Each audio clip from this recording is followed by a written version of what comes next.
Hello and welcome to One Trek Mind. I'm Michael. And I'm Raptor. And today we're going to be discussing the fourth episode of Discovery here for Season 5, Face the Stange. This was not Discovery's only time travel episode, but the first and I would assume the last of this season. And I gotta say, I love a good time travel episode. Star Trek is very well known for them, and maybe a bit overplayed on the time travel stuff, but I am always here for it. There are very few time travel episodes that I do not like in Star Trek, and this one was not an exception. I did enjoy it. I thought it was pretty okay. I would agree with that. I think we both very quickly sort of interpreted it as similar to Voyager episode, which I believe is called Shattered. I don't remember off the top of my head, but the similarities definitely were not lost on me, where in both cases it's taking you back to like major moments in the show's history on that ship, and I think in both cases you do have two members of the crew who are kind of in on it and moving around. It is Shattered, and it's with Chuckles, as Q calls him. Chakotay and Janeway are the two that are in on everything that's going on. And same case here where it's your captain and first officer who are the ones who are in on it. I guess you, in this case, do have three characters who are in on it, because Stamets does have the tardigrade DNA, which allows him to exist outside of normal time. And I am glad that they didn't, forget that detail, because again, it's something that was brought up all the way back in Season 1 when they had probably their first time travel episode, and it would have been kind of weird if all of a sudden he doesn't have that ability anymore and is just as equally in the dark as everyone else and not a part of the time skips or anything. So the basic premise is that the device that we saw Mole spike Adira? Yeah, Mole put the little time bug on Adira's jacket, and then it starts scurrying away onto the ship. It is literally a time bug, little spider thing, which apparently the Krenim... Don't like spiders. Apparently the Krenim built it. The episode references the Krenim and the Temporal War, which is nice that they give a little nod to the elements of Enterprise, but also Voyager as well, because the Krenim were a big part of Voyager. But yes, basically the bug infiltrates Discovery's system and starts jumping the ship randomly into different times, which kind of answers the question we had last episode about how on earth they were going to beat a ship with something like a spore drive. The device we thought was potentially just a tracker turned out to be like a sabotage implement. So it's nice to have that answered. And because Burnham and Rayner would just happened to be in the transporter the moment the bug started this, they are able to kind of be separated from the wider goings on, and they are capable of fixing it. And the premise of the episode is them both working together through the various time zones or temporal events they become part of to fix the problem, with Stamets' help as well. It is one of those time travel episodes where, even though I did enjoy it and I liked a lot of the moments they went back to, even though some of those moments were not my favorites on the show, particularly the fight with Control and them going through the wormhole with the Red Angel, I do feel like there was a slight missed opportunity in bringing some of those old characters back. There's one major one towards the end of the episode, which I did really enjoy, but it would have been nice to see, Captain Pike or Captain Lorca show up just for a brief moment. I'm sure it was just an issue of scheduling and they couldn't get the actors, which is fine. That's not their fault or anything. But it would have really stepped the episode up just a little bit more for me, where I'm like, oh, it's so good to see Captain Pike, and not so good to see Captain Lorca again. It would have been cool. But there were plenty of other moments that did stand out as either fun or interesting moments as sort of character reflections, because this episode's theme seems to really be about change, how people change over time, and it's a constant thing. Like, there's not really a point in your life where you just stagnate and you just are that person forever. You're always constantly evolving, and I like that messaging behind it, which I think they really showed with Michael's character in particular. Yes, Michael meeting herself from season 1 and then beating herself up. Yep. I actually really enjoyed that fight scene too. It really reminded me of Avengers Endgame when Captain America was fighting himself, because it was almost the exact same scenario of future self versus younger self. The fight is very well matched. They're doing the same moves, so it's kind of difficult to take care of them. And then ultimately the older self gets the better of the younger self. And I do like that Michael used a nerve pinch to put herself out, just considering that is where her mutiny began with her own captain in the very first, or maybe the second episode of the show. I think Discovery might be the Star Trek series that has the fewest number of Vulcan nerve pinches in it. Which is surprising, considering Michael was raised on Vulcan and definitely knows how to do it. Just think, I mean, because although Vulcans are not part of Next Gen heavily, there is quite a few episodes where Data does like Vulcan nerve pinches on people and stuff. True. Tuvok did quite a few of them. Tuvok did quite a few. Yeah, I think Discovery... I don't know if you got any in Deep Space Nine, though. Or at least not many. Oh.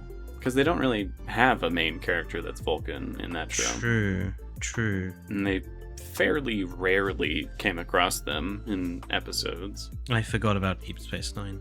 But still, yeah, like you say, for someone who grew up on Vulcan, not very many old Vulcan nerve pinches. I especially like the reference to explaining how the warp field, or one of the elements of the warp field's science, for want of a better term, in that the episode progresses to the point where it's discovered that the bug has a defense mechanism, and that the only way to remove that is to bring the Discovery out of its warp bubble but keep it at warp, so that the ship experiences relativistic conditions, which is a reference to how the warp field is supposed to work, in that when it is established, it creates a bubble of space inside, which is not affected by the laws of relativity, which is why it's able to travel faster than the speed of light.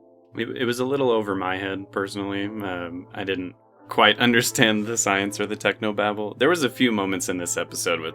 When they did the original series, I'm pretty sure that's how it was interpreted as working. There were just a lot of technobabble moments in this episode where I was like, I don't know if what you're saying makes any sense, but I'm just gonna go with it. Like, they talk about a fluid being used in the holodecks that they need to grab. They talk about the relativity of time, or like the intervals of it being changed by how fast they're moving through space, and it being what did she call it? A conal wave? Yes. There was a lot of stuff in there where I'm like, I am not smart enough to know if this is actually making any sense, but I am here for the ride. I mean, it makes sense in the fact that space is always moving. So in the way that she described that they were not just moving through different points in time, but that they were going to be in different points in space as well, because everything in space is always moving away from each other, essentially. If you say so. I understood. It was good to see Rayner kind of have a few softening moments, especially the conversation he has with Reno about halfway through the episode, which I thought was foreshadowing how the episode was going to end, but it totally sidestepped that obvious foreshadowing and didn't. But he has like a nice conversation with her about keeping safe and her favorite drink and stuff. I did like that conversation. Yeah, he's obviously slowly becoming a little more relaxed. And again, he uses his knowledge from episode 2 about Lieutenant Commander Reese and his love of the Constitution class more than the Crossfield to get themselves out of a sticky moment a bit later on as well. So it's clear he has episode 3. Oh, okay. So yeah, it's clear they've, he did listen to them, and he, he remembers it all at this point. True. And he clearly listened to what Michael was telling him in this episode in order to talk her, younger self down from shooting them and not executing the plan, which was a close one. That was making me nervous because I was like, if you do one more time jump and this sets in history, Ariam is going to know that she's going to die and exactly how many days it's going to be, which is drastically going to change things. So I was actually a little bit nervous right there. I was like, oh, shoot.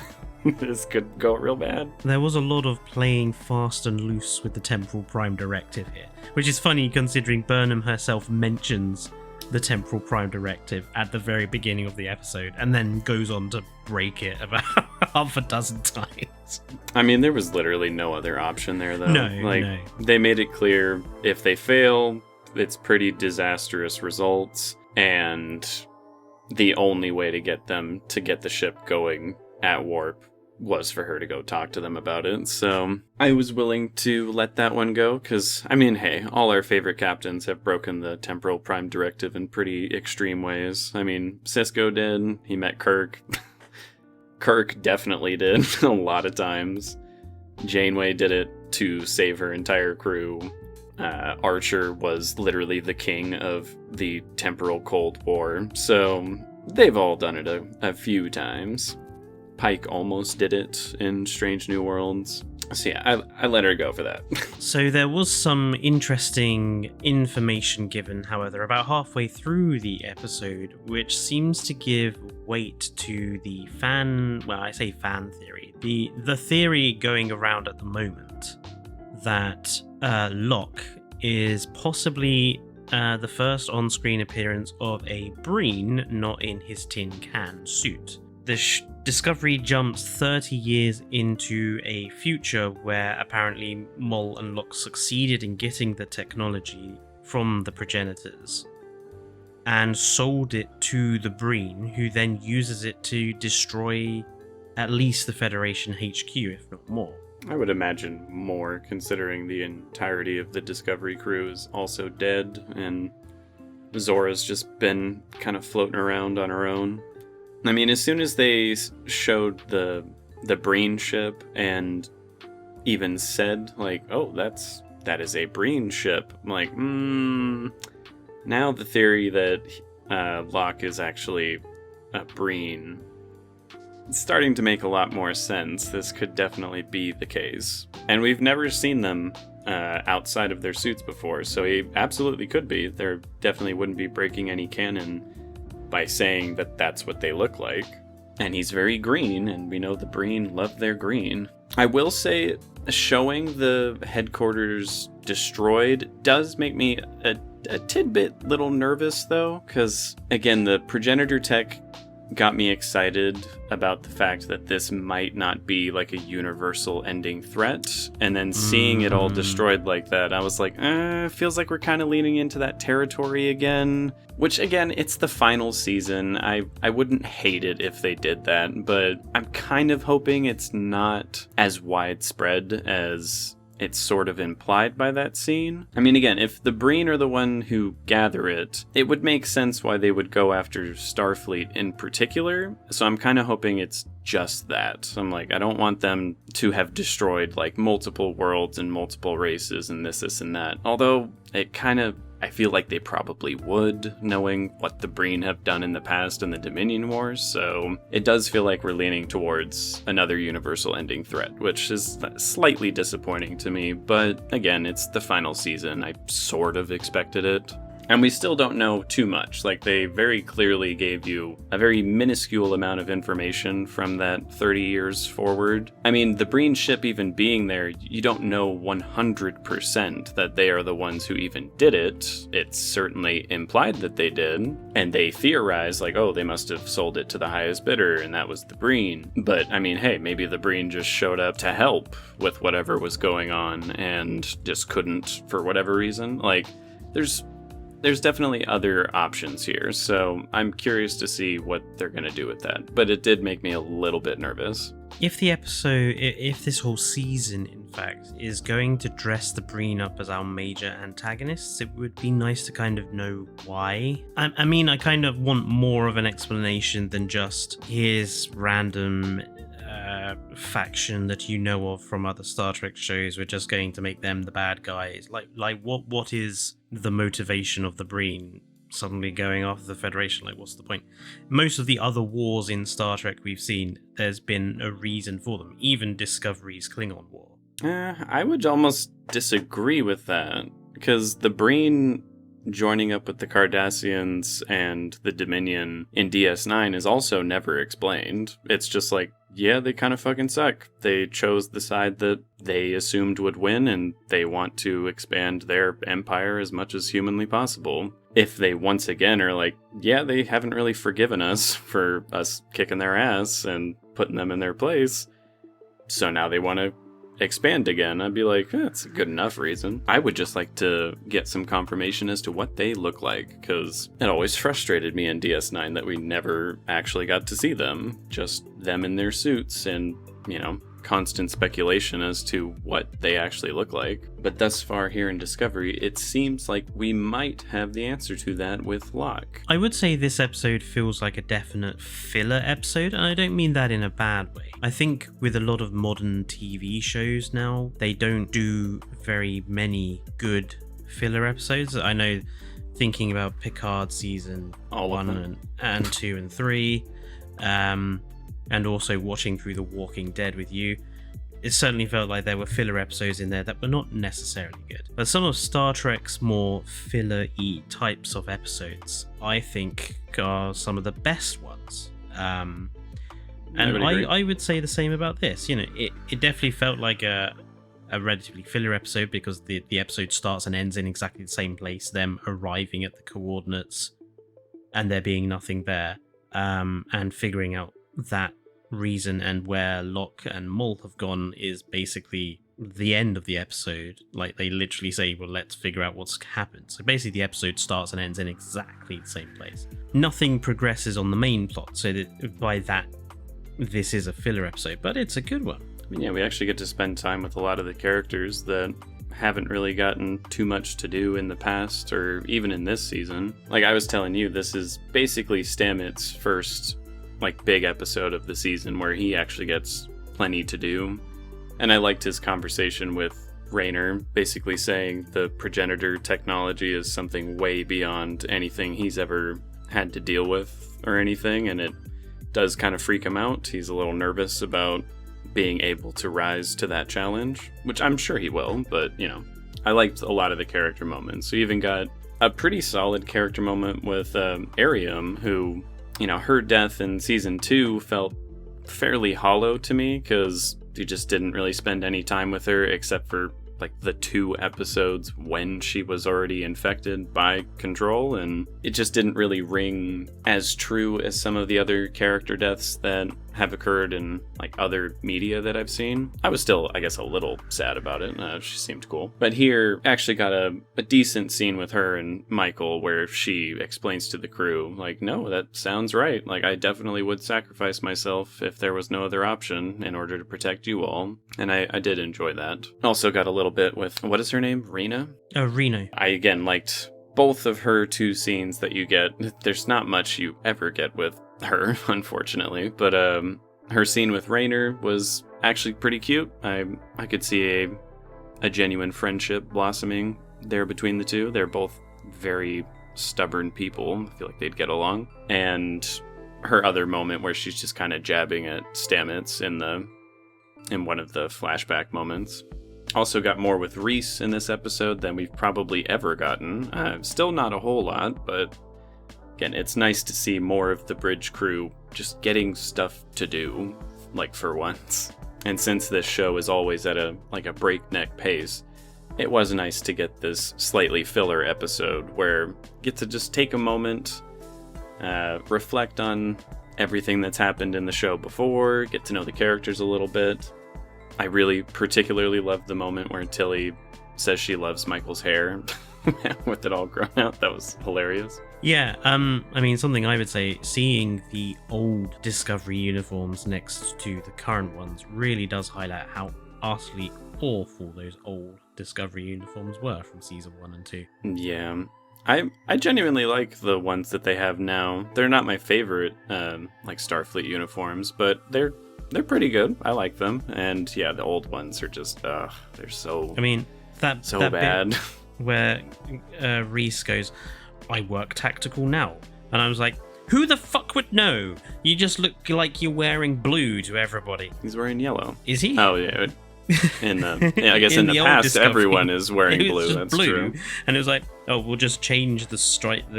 You're either bronze, gold, or silver. Well, I can barely tell the difference between the bronze and the gold too. So I'm like, I can't tell what you are. Silver, I know.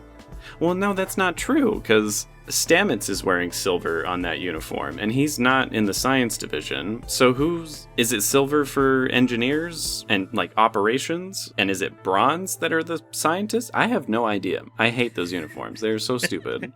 Like, stick to the color scheme that we've had in all Star Trek. You have gold, blue, and red, so you know who the fuck you're talking to. I did like the on-running jokes of how many different things could Stamets say to clear engineering. Yeah. Starting with, there's been a spore leak and you don't want mushrooms growing in your lungs. Which we both agreed is probably a legitimate concern. Well, the more I thought about it, I was like, it's probably not, because mushrooms and, like, fungus it's almost impossible for it to grow inside the human body just because of a multiple variety of factors, temperature being one of them. But it was, like, again, if my chief engineer told me that, I'd get out of that room immediately. I'd be like, all right, no questions asked, goodbye. I am not taking that risk. This is basically magic mushroom fungus, so I am not going to play around with it. I thought what was even funnier was his last way to get them out of the room, just saying, like, I'm in a bad mood, everybody get out. I'm like, okay. And his explanation to Rayner of I was a lot more surly back then. And he really was. When he first started in that season 1 and 2-ish, I think we both did not like him all that much, because he was just so cantankerous against almost everybody, and you're like, dude, get off your pedestal and just, like, be a person. And he's much better now. I'll tell you who he reminded me of in season 1. Rodney from Stargate Atlantis. That arrogant, cantankerous, smarmy kind of attitude. I'm the smartest person in the room, so everyone else shut up. It just kind of drove me crazy. Rodney in particular. I did not like Rodney on Stargate. But again, starting around season 3, basically when he meets Adira is when he really starts to, like, relax a little bit and sort of takes on a fatherly figure for them. So I did enjoy, even though you didn't get to see the, old Stamets, because it's impossible, he exists outside of time. I like that he at least referenced the fact that, I was a little bit of an asshole back then. And he has changed for the better, that's for sure. I gotta say, I also really loved that scene in the elevator right before Michael meets herself. Yeah. She just looks so awkward in that situation, like, oh god. He's just like, oh, you look really good in red. He just leaves. He's so funny. Such a minor character, but I love anytime he's around. He's always a joy. Like, he has very small moments, but he's always there for comedic relief. We now know that he's laid, I think, 3 clutches of eggs. He's very entertaining when he has a cold, and I did genuinely enjoy seeing him, like, compliment Michael on looking good in red. It was very funny. Nitpick I had with the episode for sure, though, was when the ship was in dry dock and we're clearly on planet Earth where it's apparently being constructed, which is something that Abrams introduced in his movies, showing that the Enterprise was constructed on some farmland or some Iowa. shit. I don't remember. Yeah, on the ground in Iowa. And every other iteration of Star Trek has made it clear that the ships are built in orbit in some sort of space dock. They don't build the ships on the planet for really good reasons. I mean, just strictly in terms of the ease of building without gravity being a problem. Like, the ability to be able to move stuff around without the forces of gravity constantly being a problem when you're building something as large as a spaceship probably makes it really easy. But other things as well, just like not having to then get said starship out of atmosphere, which is a dangerous and relatively difficult process.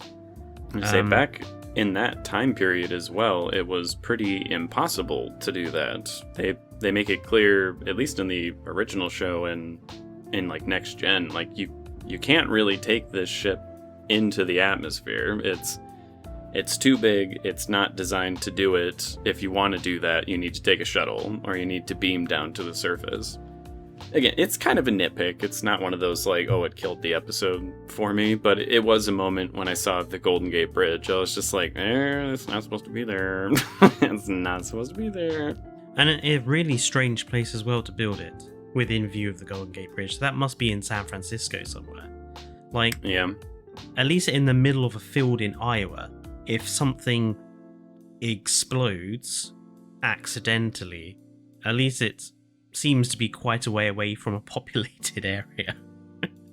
Yeah, I think in that case, like you could see a city in the background in that Abrams scene, but it's clearly very far away. And yeah, if the Golden Gate Bridge was that close to the ship, they're clearly like in a populated area, which probably wouldn't be the greatest idea. Oh, and also another small, like itty-bitty little moment in the episode, but I did enjoy it, was, I think it was the opening moment of the episode with Adira talking to Gray, and it's clear that even though they are not together anymore, they're still very friendly with one another, they're still talking to each other, and I was just like, oh, that's actually very sweet. It doesn't get my hopes up that they'll get back together, because I don't think that's like the point that they're trying to go for. But I did enjoy seeing that it's not a spiteful situation. They both still very clearly care about one another and, you know, cherish the memories that they had. So I like that little tidbit. It was very short, but I liked it. Just didn't like that damn spider. I don't like spiders, all right?